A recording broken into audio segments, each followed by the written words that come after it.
Yes, welcome Senko Link. Leo naonyesha jinsi ya kufollow blog yetu kwa ajili ya kupata zile new updates ambazo tuna post. Kwa hiyo kitu follow wewe inakuwa rahisi sisi tukiupload labda mitihani au any news kwenye website yetu, wewe unakuwa wa kwanza kupata taarifa. Sasa cha kufanya, ukiingia kwenye website, mfano hapa ni home hapa. Uta scroll mpaka huku chini huku. Hapa hivi kuna sehemu ambayo imeandikwa follow. Tumeweka button hapa. Kwa hiyo utabonyeza wewe follow, alafu utakuja utabonyeza hili neno hapa. Utabonyeza hili neno ambalo linasema ni nini? Ni follow. Baada ya hapo utafollow. Mfano hivi.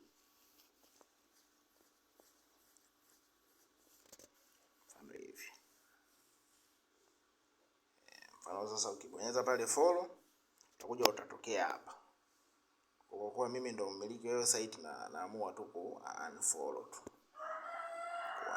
Lakini wewe una follow, si tukiupload taarifa zozote zinakufikia wewe mwenyewe, kwa sababu kama nasema you receive update of this blog post in your reading list on blogger.com. Kwa hiyo si tukiupload huku details zozote wewe kwako zinakufanyaje? Zinakufikia. Halikadhalika hata ukiwa upo ndani ya post, mfano nimetuma linki, wewe ukawa umeingia.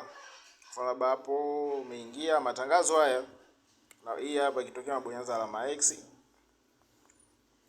Mfano hata ukiwa umeingia kwenye post, utashuka tu ukimaliza hii post mpaka hapa chini kidogo, utashuka mpaka hapa kwenye hizi post chache hapa chini yake tutakutana na sehemu ya nini ya follow, ambapo hapa tunatusaidia sisi kukuza blog yetu.